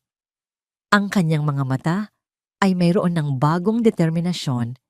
Hindi sapat ang salita, Mateo, sabi niya sa mahinang boses. Kailangan ko ng espasyo. Kailangan kong malaman kung sino ka ba talaga kapag wala na ang mga maskara. Anong ibig mong sabihin? Tanong ni Mateo. Ang puso ay kinakabahan. Aalis muna ako, sabi ni Liana. Hindi ko alam kung saan ako pupunta. Hindi ko alam kung gaano katagal. Pero hindi ako pwedeng manatili dito ngayon. Bumaling siyang muli kay Elena. Salamat dito. Pag-iisipan ko. Pagkasabi noon, nagsimula siyang maglakad patungo sa pinto. Liana, sandali! Sigaw ni Mateo. Ang boses ay puno ng desperasyon. Huminto si Liana sa may pintuan, ngunit hindi na lumingon. Hindi ko alam kung kaya ko pang tumingin sa'yo, tulad ng dati, Mateo. At tuluyan na siyang lumabas. Isinara ang pinto sa kanyang likuran. At iniwan si Mateo na mag-isa sa gitna ng kanilang marangyang tahanan. Isang tahanan ngayon ay tila isang malaki at malamig na kulungan. Lumipas ang ilang araw. Ang Villa Alcaraz ay nanatiling tahimik. Ang dating masayang tahanan ay naging isang palasyo ng kalungkutan para kay Mateo. Bawat sulok ay nagpapaalala sa kanya kay Liana, ang kanyang tawa sa hardin, ang amoy ng kanyang pabango sa kanilang silid, ang mga librong iniwan niyang nakabukas sa aklatan. Sa unang pagkakataon sa kanyang buhay, naramdaman ni Mateo ang tunay na kahulugan ng pag-iisa. Isang umaga, isang artikulo ang lumabas sa isang kilalang online news magazine. Ang headline ay hindi iskandaloso. Taliwas sa inaasahan ng marami. Ito ay simple ngunit makapangyarihan. Ang tunay na halaga Isang gabi ng pagbubunyag sa likod ng mga maskara. Hindi ito isinulat ni Elena Reyes. Ang pangalan sa byline ay Liana Roxas Alcaraz. Sa tulong ni Elena, na nagsilbing kanyang gabay at editor, isinulat ni Liana ang lahat. Hindi niya isinulat ito para manira o maghiganti. Isinulat niya ito nang may katapatan at habag. Ikinuwento niya ang kanyang eksperimento, ang kanyang mga naramdaman, ang sakit ng pagiging invisible, at ang kabutihang natagpuan niya sa isang tao na sa huli nagkamali, ngunit nagsisi. At higit sa lahat, isinulat niya ang tungkol sa kahalagahan ng pagtingin sa kapwa ng may dignidad, anuman ang kanilang estado sa buhay.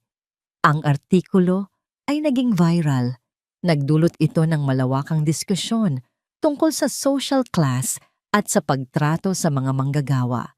Maraming na-inspire, maraming mata ang namulat. Habang binabasa ni Mateo ang artikulo, ang mga luha ay malayang dumaloy sa kanyang mga pisngi. Hindi luha ng pagsisisi, kundi luha ng paghanga. Ang kanyang asawa ay hindi lang isang hostess na may magandang panlasa. Siya ay isang babaeng may paninindigan, may boses, at may pusong mas malaki pa sa kanilang kayamanan. Sa sandaling iyon, alam na ni Mateo kung ano ang dapat niyang gawin. Hindi sapat ang salita. Kailangan niyang patunayan ang kanyang pagbabago sa gawa. Kinabukasan, gumawa siya ng mga desisyon na yumanig sa mundo ng negosyo. Formal niyang inihayag ang pagputol ng lahat ng kontrata at partnership ng Alcaraz Corporation sa kumpanya ni Mr. Chen at sa iba pang mga negosyanteng naging bahagi ng pang-aalipusta sa kanyang asawa. Sinabi niya sa publiko na ang Alcaraz Group ay hindi makikipag-ugnayan sa sinumang hindi kumikilala sa dignidad ng bawat tao. Marami ang nagulat. Marami ang nagsabing isa itong business suicide. Ngunit para kay Mateo, ito ang tanging paraan para ipakita kung nasaan na ang kanyang katapatan. Ang kanyang sumunod na hakbang ay mas makabuluhan pa. Gamit ang malaking bahagi ng kanilang personal na yaman, nagtatag siya ng isang foundation. Ang pangalan nito, ang Halaga Foundation, in honor of Liana Roxas Alcaraz. Ang layunin ng foundation ay magbigay ng legal at pinansyal na tulong sa mga manggagawang nakakaranas ng pang-aabuso at diskriminasyon sa trabaho. Hindi niya alam kung nasaan si Liana. Walang sino man ang nakakaalam, ngunit umaasa siyang nababalitaan nito ang kanyang mga ginagawa.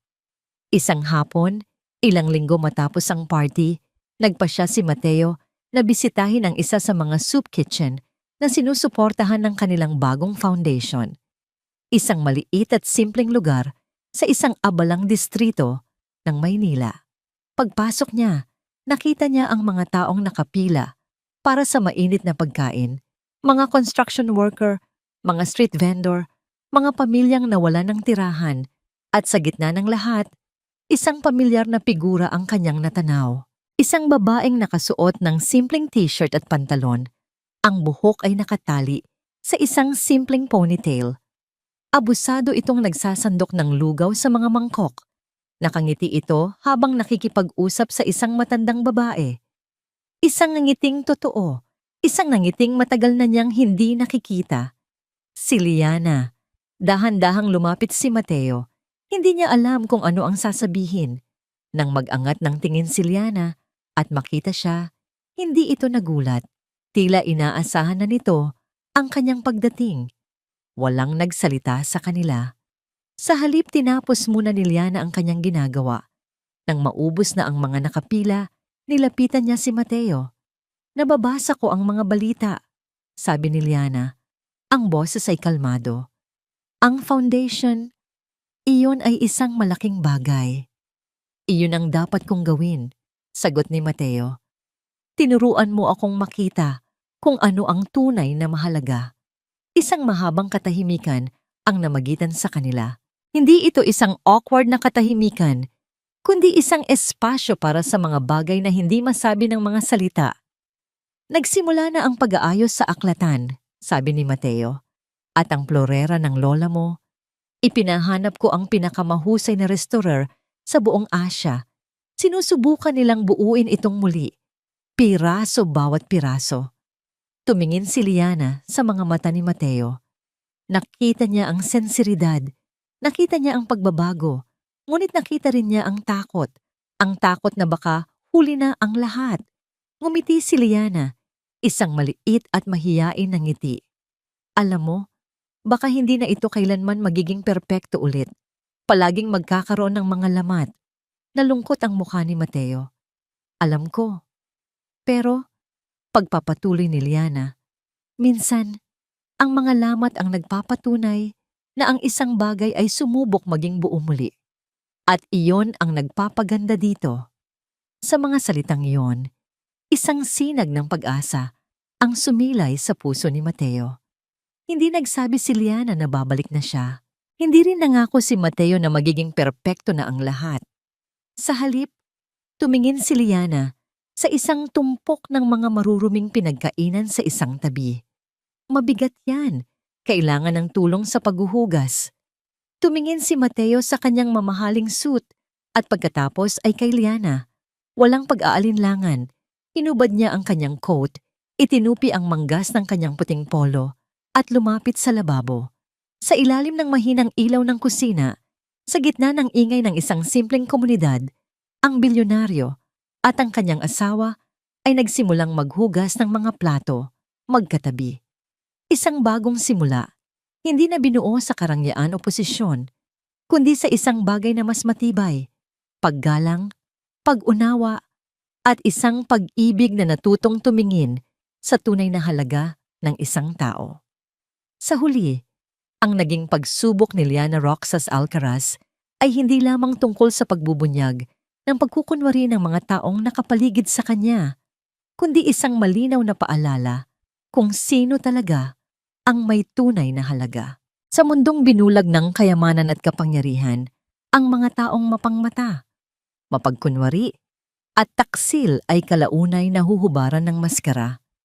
At sa oras na lumitaw ang katotohanan, hindi kayamanan ang nagtatanggol sa kanila, kundi konsensya na puno ng pagsisisi. Hindi kailanman bumaba si Liana bilang tao, kahit pa siya'y itinuring na mababa. Sa katahimikan at dignidad niya, pinatunayan niyang ang kabutihan at paggalang sa sarili ang tunay na yaman. Ang mga nanakit at nangapi ay humarap sa bunga ng kanilang ginawa, habang ang taong nanatiling tapat at makatao ay siyang nagwagi. Ngayon, gusto kong itanong sa inyo, kung kayo ang nasa kalagayan ni Liana, may lakas ba kayong hubarin ang maskara ng mundo upang makita ang totoo? At kung kayo man ay minsang minamaliit, paano ninyo pinanghahawakan ang sarili ninyong dignidad? Maraming salamat sa pakikinig hanggang dulo. Sana ay nasa mabuti kayong kalagayan ngayon. Ibahagi ninyo ang saloobin ninyo sa comments. Mahalaga ang boses ninyo at nandito lang ako, handang makinig.